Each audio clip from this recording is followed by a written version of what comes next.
You know, as a non-binary person, I can definitely relate to the Medusan, because when people see my corporeal form, they do tend to also go mad.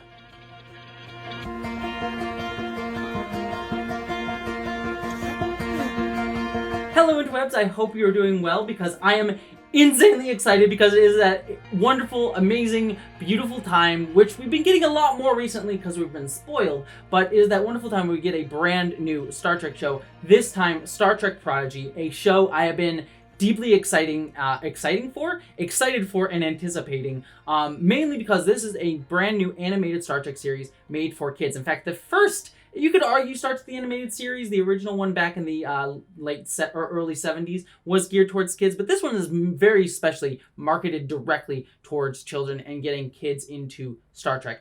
Hey, before we get much further, as you may have already noticed, my audio quality isn't up to my normal standards, and I just wanted to apologize for that. As you can also see, I have a brand new filming setup for this video, so because I was adjusting and moving things around, I didn't realize that my mic was a little bit too far away from me and got a little bit more reverb than normal. So next week it'll be back to normal, but I just wanted to apologize for now that the audio quality wasn't exactly up to snuff, just because I've been testing out a brand new setup for you folks. So I hope you enjoy it, and again, apologies for the audio, and thank you so much for watching. And I've been excited for the show for several reasons. First and foremost, I feel like a lot of animation today made for kids, like I'm thinking She-Ra, Kipo and the Age of the Wonder Beasts, Troll Hunters, and the Tales of Arcadia series, which the creators of Star Trek Prodigy also worked on and helped create that series as well. All of those shows and a lot of different kids media today, I feel, is where a lot of storytelling is being pushing new boundaries, saying things in new ways, kind of trying to test out new aspects of how we tell stories, how we do representation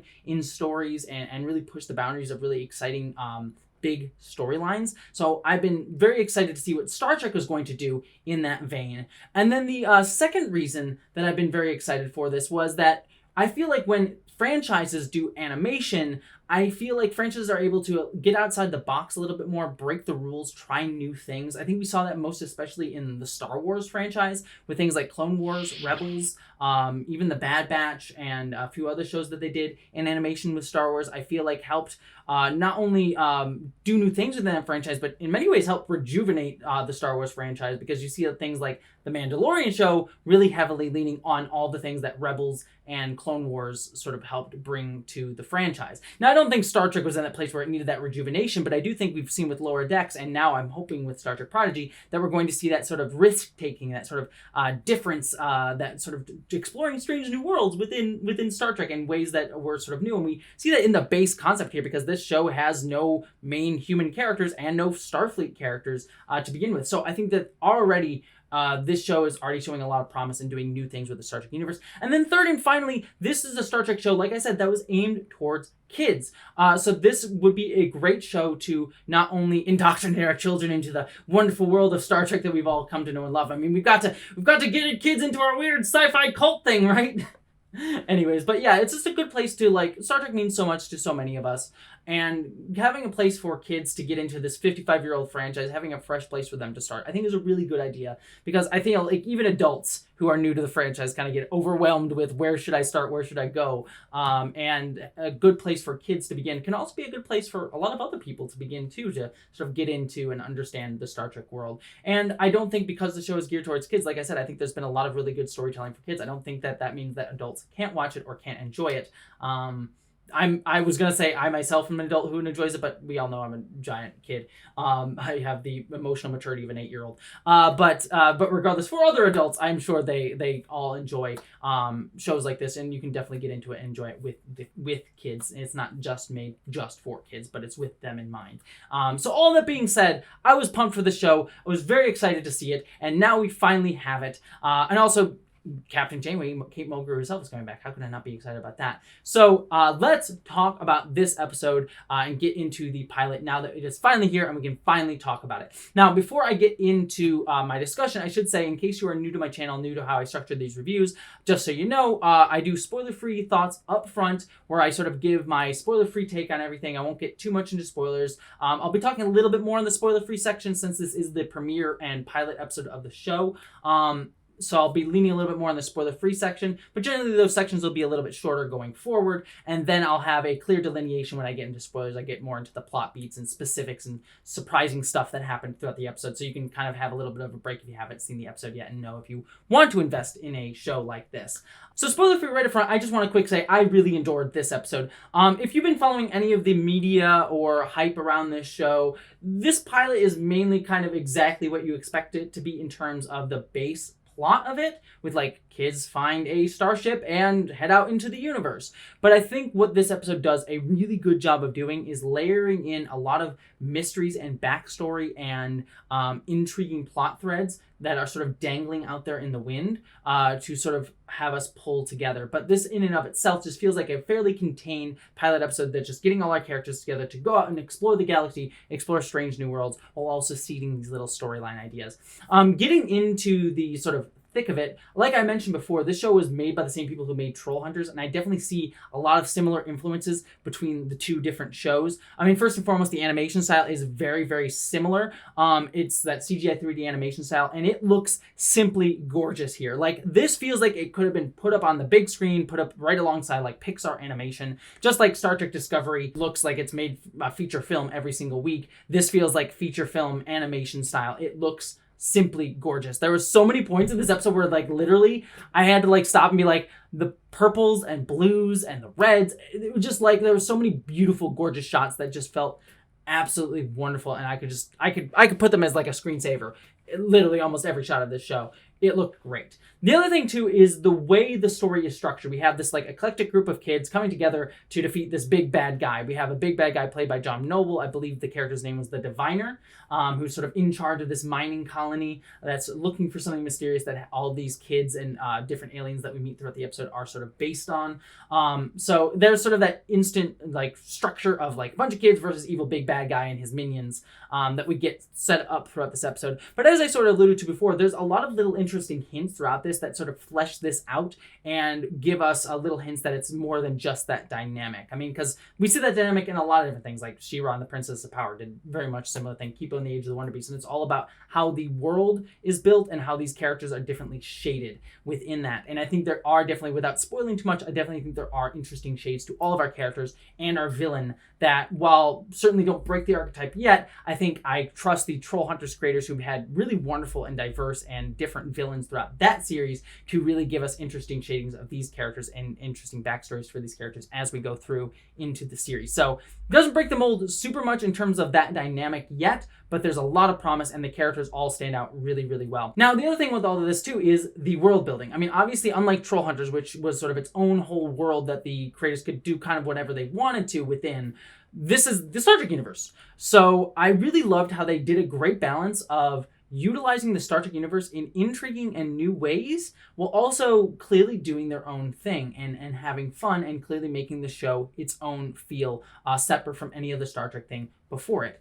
So what I mean by how they utilize the Star Trek universe in interesting ways is there are definitely alien species that you get to see here and recognize. I mean, obviously one of the main characters is a Tellarite. We also have a Medusan from way back in the episode Eye of the Beholder from Star Trek, the original series, but not the sort of like typical aliens that you would mainly think of for a Star Trek show, like Vulcans or Andorians or Klingons and things like that. So I like that we're getting sort of different types of aliens. There's also some, I want to say, like Easter egg cameo aliens that appear in this episode. I'm sure we'll get more as we go throughout. There was one in particular that I'm thinking of that I'm like, oh, hey, that alien. That's kind of cool to see them. They were not my favorite, but it's cool to see them here. I won't spoil it because it was kind of fun just to see them pop up in a certain moment. But I also like that, again, because all these characters are all different aliens, we have no human or Starfleet characters, that this show really just was able to try something new and have different flavors that felt outside of Starfleet. Like, for example, the characters all don't speak the same language at the start of the series. We don't have a universal translator, so we get the sense that they're all kind of, to use that term, alienated from each other. So I really liked that this show felt like it had its own flavor and utilized the Star Trek universe at the same time. On top of that, I know I'm talking spoiler-free for a lot of time here, so I'll save most of this for the spoiler discussion, but all the characters were particularly great. I enjoyed that while some characters, like the Tellarite character and Rock Talk, we only got like little hints at their full character here, just sort of like dynamics of sort of the archetypes of who they are. I got hints that they had more depth to them than we initially saw, that we see here, but mostly they're just sort of played up like, here's the dynamic, here's kind of who they are in this episode. But with characters like Del and Gwen, we got a lot more shading with their characters. Del is definitely that headstrong guy who like jump into the fray, not really think it through, kind of like get stuck, but there's also little hints of his backstory there too, or lack of one, I should say.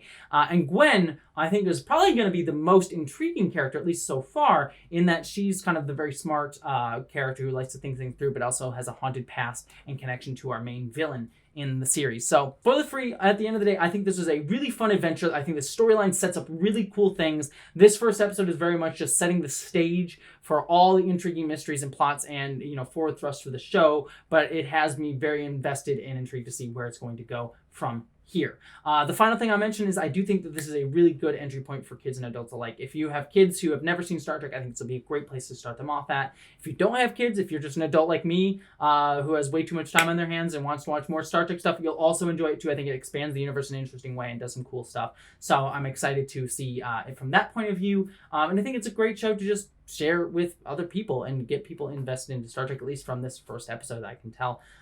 So at the end of the day, I loved it. I think it's great. But if you want to hear more, we're going to get into spoilers in just a second after a word from this video's new sponsor. This video and the rest of my Star Trek reviews for 2021 are sponsored by The Geek Fight. The Geek Fight is a non-profit online store that fights for a diverse future, and it has two goals. Number one, create an easy way to learn about human rights thanks to their Library, a digital library with light content. Over there you can find the stories of amazing people like Marsha P. Johnson, learn about how we can abolish and rethink policing, find movies that represent disabilities beyond stereotypes, and more. And number two, help raise money for social causes. They have t-shirts, pillows, prints, etc. with human rights and geek designs, combining the best of both worlds, because that's kind of what we Trekkies like to do. Best of both worlds, that sort of thing. But I think they have some really, really awesome and really, really wonderful designs. Like, for example, this tote bag that I got that has this wonderful little badger, little Hufflepuff badger with the trans flag on it. I think this stuff is absolutely adorable, and I think some of their other designs are really, really wonderful and really nerdy and cute and supportive of the trans community. And also, it's kind of all screw you to you-know-who, so it's all just kind of a win. And also, all of the profits, like this one, are donated to organizations like the Human Rights Campaign, an LGBTQ charity organization. And also, I should say that I've met the creator of the Geek Fight, and they're a wonderful person, really trying to fight for social justice and all these awesome causes, while also being a huge nerd and geek, which should appeal to anybody who likes my content. So if you want to support the Geek Fight, go over to their website and use the promo code Jessie to get 15% off until the end of January. And the link to Geek Fight is down below in the description. Alright, with that said, let's get into spoilers. Normally, I will go beat by beat through an episode and sort of give a plot discussion of each episode of the series. I'm going to go a little bit faster today than I normally will in other episodes, just because this is an hour-long episode, as well as the spoiler-free section of this video being a little bit longer than is normal for a video like this. So we'll kind of have a longer spoiler section and a shorter spoiler-free section going forward, but it's kind of going to be the inverse today for this episode, just because of the way things work with a brand new pilot of a show. So deal with me. It's different. We're doing something different today. It's okay. So getting into the plot, we meet Del, our main character, who's living on this sort of mining planet. He's clearly been captured and shackled in and forced to mine, and no one can speak the same language. I loved that little aspect, like I mentioned in my spoiler-free section. I loved that the universal translator, we didn't have that here. So characters didn't know how to speak to each other, and I love that sort of getting to that later on in the episode. I thought it was a cool way to show the alienness of this world and this character and his isolation within this world. If I have to give any knock to the episode, really at all, it'd kind of be in this upfront section, because this opening, I think, did a good job of getting us through the beats of setting up the world, setting up the character, setting up what he wants, having him run into the other characters that he's going to meet throughout the adventure to sort of establish them here, set them up so they can pay off later on down the episode. But it did kind of go very, very quickly. And if this was a movie length sort of thing, I think we would have had a little bit more time establishing him instead of getting off right into things. But that being said, I think it's very, very effective given the time constraints I'm sure they had on this episode. So it works for me. The only other knock I would say is that it was kind of weird that all the other aliens besides the main character aliens are all wearing suits. And I'm just like, oh, so of course he's only going to run into the characters that we care about, like Murph and Rock Talk and Jake and Pog. And just for a little bit convenient. I would have liked to see more aliens within there, but I also understand the constraints of time and animation and things like that to like come up with a bunch of different aliens. But that is one kind of knock that I have in this episode. I'm just saying those up front because they're one of the few ones that I have, so I might as well say them. I also noticed during this opening section where Del's like running through everything and trying to escape and showing his headstrongness because he didn't really he was just like trying to get things done and didn't really think things through. And I like setting up that character dynamic that he couldn't really escape. He was trying to escape in a truck into space, so clearly not thinking things through. I like that it established that. The other thing too is I love the music throughout here. In fact, the whole episode, the music was fantastic. I loved that it felt like its own unique thing and sort of had this adventurous theme to it. Well, also at certain points you could hear the like Star Trek brassy themes coming through that evoked that wonderful warm nostalgia for me, but didn't like fully descend into that. It sort of kept its own thing while sometimes hinting at these different Trekkian melodies throughout. I think you can hear some of the Star Trek 2 melody in there, but I might be incorrect on that. But you're definitely hearing some of it throughout this episode.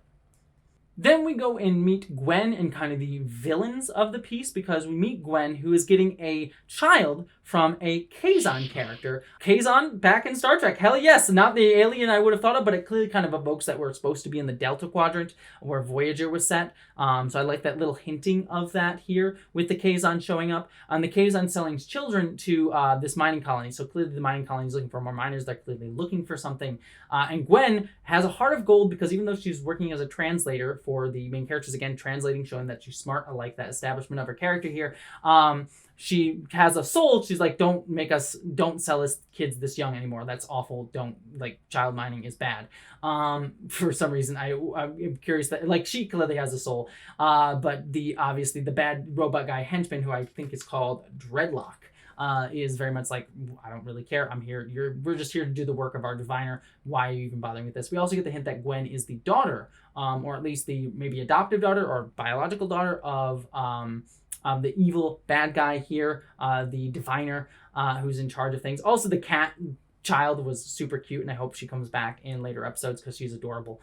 We go and meet the diviner who's in charge of this mining colony. He seems to have a little bit of a warm spot for Gwen because she's on his side, but he knows that she sort of does have these impulses that are sort of more leaning towards good, I guess I'll say, and that she yearns to see the stars and sort of things, but he's sort of trying to protect her and hide things from her. He gets hints of like, I don't want her to know about the Federation and things like that. So cool little like hints towards the larger storyline here. This also gets to one question that I'm having for this series is, when is this show set? As we'll meet later on, the Protostar looks like it's from a Federation slightly past what we saw in Star Trek Voyager and Star Trek Nemesis, but maybe even past Star Trek Picard, but I'm not even entirely sure. So when is this show set? Is it set hundreds of years after Star Trek Picard, or is it set sort of contemporary with Star Trek Picard, or in between with like Star Trek Lower Decks? I'm very curious to see when this show is actually set in the timeline and how that's going to be revealed. Like, how do we get a Tellarite all the way out here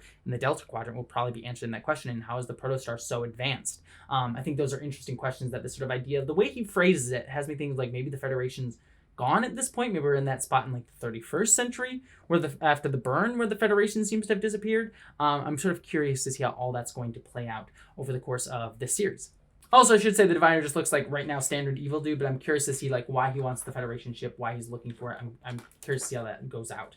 Then we see Del in a cell, and we hear that he gets like some sort of messages from Fugitive Zero, who's the Medusan character. I really like that they're using the Medusan's backstory to its fullest, because as we saw in Eye of Beholder, when people see Medusans, when any corporeal beings see Medusans, they have a tendency to go crazy unless you are Spock for some reason. So I like that the bad guy, the Diviner, was using the Medusan to try to indoctrinate people to become his working class, his workers. So that was a cool little concept that I think adds a lot of depth to the concept of the Medusan, and also gives a sort of dark backstory and sort of trauma for our Medusan character. I think that's going to be cool to explore in future episodes. I should say, though, that I am kind of not bothered. It's not really offensive or anger-inducing, but it is kind of a stereotype that, like, the non-binary character is, like, the non-humanoid life form. Since there's no humans, I'll put it, like, that way. Like, oh, the gaseous anomaly happens to be the non-binary one, which, again, makes sense, but it's like, all these other aliens have a concept of like binary gender and don't really think about non-binariness at all. It's sort of like, kind of leans into that stereotype in the kind of interesting way, considering we have no human characters, but it was a little bit like, but I'd rather there be this non-binary character than none at all. So we'll see how that sort of gets developed. There's also a couple other like gender things too, with like Rock Talk being assumed to be a boy until she finally spoke with the universal translator, which I could have, I don't know, it's like, it's funny. It's one of those like, I'm not offended, but it's like, I feel like aliens would be beyond the gender binary, but that's kind of just me. So who knows? And I liked him going to meet Gwen, and we already established that these two have a prior relationship where they kind of know each other. They're friendly-ish, if not on the same side, obviously. But they do have a sort of already established relationship, and I like the way that dynamic was set up. And we also get a few other pieces of information, like Del does not know who his species is, like where he came from. So I'm sure that's going to be a mystery that gets explored throughout the series. And I also like that Gwen gets a little things wrong, like she says cat boots instead of cahoots. So she's clearly smart with language, but there's a few things that sort of elude her that I think are kind of adorable and I think was good humor here. Also should be mentioned that we got the reference that Fugitive Zero the Medusan is non-binary, and they made actually several references throughout the episode that they're not a he, not a she, they're a they, which on one hand, I like because again, we don't have any human characters here. So, standard gender for aliens is kind of out the window and we are not going to have any human characters whatsoever. But then Del goes with Rock Talk into the underground. I love this sort of dynamic here that they find the protostar and Rock Talk reveals that Rock Talk's actually, she's very smart. She's not a dummy. She's just a little young and a kid. And so I thought that was, I like that sort of eschewing that stereotype here, that just because she's big and strong doesn't mean that she's dumb. And I think she's going to probably be one of my favorite characters here. And they find the protostar and it's a big Federation ship. They get the universal translator so they can talk to each other. I love this sort of introduction into Federation starships and things like that throughout this episode. I thought was very cool. I'm definitely here for it. But then they realize they can use the ship to escape. We also start to learn that the protostar was the thing that the diviner is after, and we don't know why. So I'm curious. That's going to be probably a mystery going into the whole series. We also meet finally Fugitive Zero, who works with them to help to get to escape. They also bring in Jacob Pog, who I liked his dynamic. Again, he's sort of the more archetypical character at this point, where he just disagrees with everything just to disagree, which feels very, very Tellarite, definitely in nature, but also is just like a fun archetype to play with, and I'll be curious to see how they develop his character going throughout this. I was also thinking, like, it's because the voice actor does the same actor in The Good Place. I just kept thinking, Derek? It's Derek! The entire time, so that was great. But then we get Del going back and getting captured by Gwen, who then tricks Del into leading them to the protostar. Again, this whole dynamic was, I like the dynamic between Del and Gwen. I think that was, I like that they have sort of a friendly relationship and that Del kind of understands her and says, like, let's go and see the stars together, that sort of thing. But they're not completely trusting of each other. So I think that'll be an interesting sort of back and forth between these two characters of like, they get each other, they know each other, they know their souls a little bit, but they're not exactly on the same allegiance, at least at the start. Because, Gwen has sort of allegiance to the diviner. So all curious to see how that's going to play out over the next few episodes. I also like that we get to see a little bit about Gwen teaching to the little cat thing about like language and her like view on language, how language to her is like a view into other cultures, and that's how she's been able to learn about the universe is through language. That's the only thing she's been allowed to learn about other cultures. So I like that sort of, it fit her character in a really intriguing way and sets her up to be in like the cultural like communications officer on the series. So that'll be kind of fun and sort of setting these characters into their roles on a Starfleet ship. Yeah, but a very atypical kind of crew. Then Del brings them back to the ship, and the evil plot gets revealed, and Del's like, oh crap, we need to get out of the situation. And so Del, I love the like him talking telepathically through like weird faces to convince them to try to capture Gwen. The characters go on the ship, they avoid a billion different like enemies shooting at them because apparently all these little drone things that Dreadlock is controlling all apparently have stormtrooper aim. They get on the ship and they meet Gwen, who has this really badass like liquid sword stuff. That was just cool. I'm here for the liquid swords. Fights them, but they capture her, tie her down, and try to escape in the ship, leading to a really fun action sequence where Del is on the side of the protostar as they're trying to escape, trying to fix the shields at the last moment. Why the shield thing isn't on the interior of the ship, I don't know, but it was a cool little action beat, and I loved when they finally get the shields on, that Dreadlock like jumps and like lands on the shields. Again, we thought the shields would be a little bit further away because of what we established in Star Trek, but maybe they're variable or something like that. I'm curious to see. This is me being a nitpicker nerd, by the way. It's not a problem with the episode really, but I thought it was cool that he lands on the shield and then slides off, and then tries to stop them from escaping. But obviously, the Diviner does not want the ship damaged in any way, so they are able to escape despite Dreadlock trying to stop them. And then the crew is on the ship. They're like, where are we gonna go? We don't, there's so many stars. And then they activate the Janeway hologram, and we get Kate Mulgrew for a small moment right at the end, teasing into next episode, and the Diviner afterwards saying, get me my ship. All of that's very, very cool. Like I said, I kind of sped through the plot a little bit more than I would normally, but again, this video is already going to be fairly long for a review, but I kind of like to do the in-depth dive for it. But what I will say is all this stuff has me very excited and intrigued for the show going forward. I am very pumped. I think there's some cool mysteries, cool characters, all this stuff that I said in the spoiler-free discussion.